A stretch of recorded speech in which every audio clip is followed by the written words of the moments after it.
Good afternoon, guys, and welcome back to another video. In this video, I want to be talking to you about how we could eventually know everything in the entire world. We humans have the potential to know not just the world, but like the whole universe. I don't buy this idea that 94% of the universe is unexplorable and permanently out of human reach at all. I think that is just the current state of science. But as science itself has shown so many times, it's very capable of breakthrough at any moment. We're very capable of seeing the world entirely different, like from the tiniest bits to the largest things that affect our lives. Like the Copernican revolution, or the Galilean revolution. All those things were paradigm shifting. And now, like the people who are born in the same generation as Galileo or before would have been mind blown by his discoveries, of course. But the people born after him, they were kind of like, yeah, that's just the way of the world works, or whatever. Like the people who are born after discoveries, breakthroughs become common, to them it just becomes, what is it? What's so special? Yes, of course. Wasn't that obvious to you? I'm sorry, my friend, it wasn't obvious to the people who lived 200 years before you. So another thing that led me to this observation is in high school. I noticed that in high school, the curriculum would always be moved a year down each year. So say the ninth graders in 2012 were doing not the ninth grade. Let's compare the FET phase. For you non-South Africans, that's higher high school, grade 10 to 12. So the 10th graders would be doing the same things as the 11th graders, just a less advanced version of it, but only slightly so. And the 12th graders would be doing the same things as the 11th graders, but only a slightly more advanced version, but only slightly more. But only to find that the next year's 11th graders would be doing the exact same thing as the previous year's 12th graders. Am I making any sense here, guys? I really hope I am. So while the new 11th graders are doing the exact same thing as the previous year's 12th graders, the new 12th graders are doing a more advanced thing of the previous year's 12th graders, what they were doing, and the current grade 11's curriculum. Does that make sense? It just seems like the knowledge was always moved downwards each year.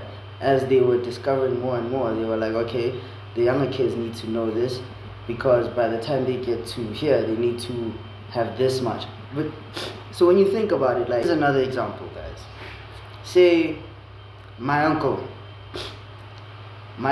actually I have several uncles who know and discovered spirit science, and they've been teaching it to me since I was growing up, finding ways to like get me introduced into the subject and stuff. Spirit science, if you don't know, is the study of, I only understand it at a very shallow level. I'm sorry, I wasn't never really that dedicated. But it seems to be the study of chakras and energy, like the energy of the universe, all the different types of energies in the universe: water, wind, human, thought, emotion, gravity, the elements, fire, the rotation of the earth. It focuses on all the different types of energies. Now my uncles discovered spirit science in their 30s.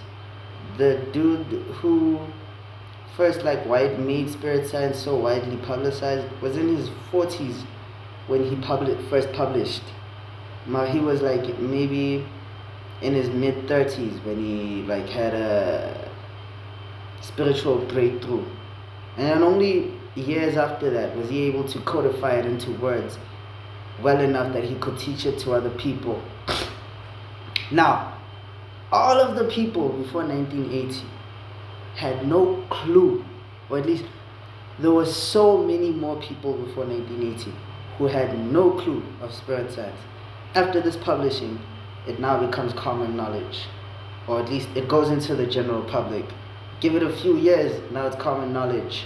Everyone is like, oh yeah, chakras, of course, I know all 7 and I meditate every day and I'm in tune with the universe. Lately I've been floating everywhere. I don't even walk anymore. I cut off my feet.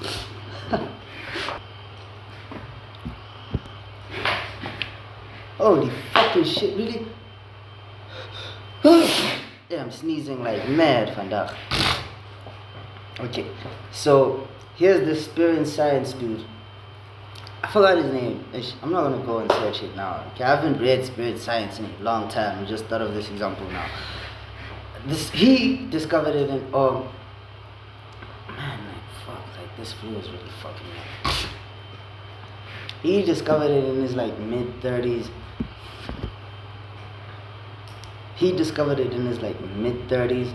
My uncles discovered it in their like maybe late 20s, and then they taught it to me when I was in my late teens, around 18, 19, that's when I first started learning about these things. Maybe even sooner, but not through them. But that's a topic for another day. I'll talk about capital C's. Okay, so now you know. Now you know why I've initially ever heard of chakras, but really learning about them was through the spirit science videos and that book by John Vallo, Melchizedek, Ancient Secrets of the Flower of Life. And then here I am teaching it to my students who are like 10 to 14 years old. So of course they will probably teach it to their younger siblings, in a way that their younger siblings can comprehend. And their younger siblings are like 7. So they're gonna grow up not seeing that information as novelty. It's gonna take whole new information, whole new stuff to surprise them. You understand me? And us humans are constantly discovering new shit. That's our state. Like as long as you live as a human, your life is discovery. Even unintentionally, your life is challenge, solving problems, finding solutions, and teaching them to the people who come after you so that they waste less time finding solutions to those problems, and then they find solutions to new problems that arise that we might not even have known were problems before. That actually brings me to another thing. Okay, in the Boondocks, Samuel L. Jackson has that part where he's like, there are known knowns and then there are known unknowns. But there's also unknown unknowns, things that we don't know. But I want to take that a step further and say, there are also unknown knowns. There are things that we don't quite know we know. Things that are lying just beneath the surface of our conscious understanding.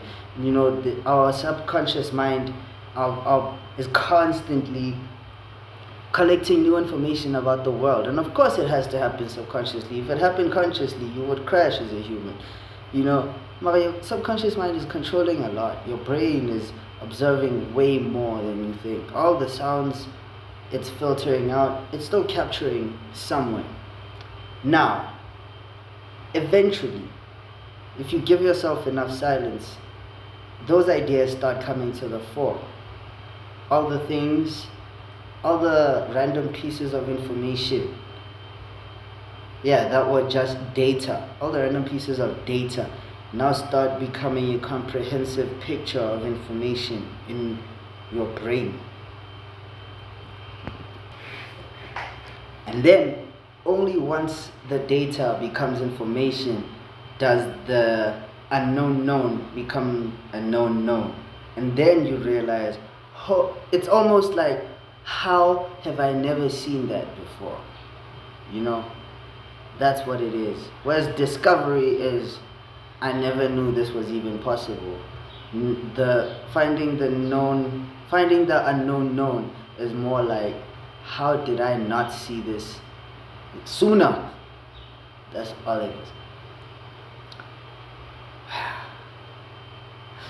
So my thing is, if we live long enough, of course, and I hope we do. It doesn't seem like it, but I hope we do. If we live long enough, we'll keep making enough discoveries that shit, even science itself might become obsolete. Because what gets you to a new level isn't always what will take you to the level after that. So say theology and spiritism got us to a certain point in human and social evolution. Science then helped us get to, or maybe philosophy, yeah. Philosophy helped us get to another point. And then science came through and it helped us progress even further. So if we really need one of the kind of breakthrough that leads us to eventually knowing anything, we might use science to arrive at it, but it might take something completely different to science to actually execute on whatever it is that makes it possible for us to know everything. And hell nah, I don't think this is too ambitious or lofty. I just know, Uti, we wouldn't be given this level of understanding without the ability to also reach what we know is possible. Like we wouldn't have the intelligence to be able to know of a fourth dimension without the same intelligence to enable us to find a way to get to it. And I know we will. We might need to even change form. Instead of our method that needs to change, it might be us, like as a species that needs to change. We might be needing to like evolve more in order to reach a higher level of understanding. And that actually brings me to another video.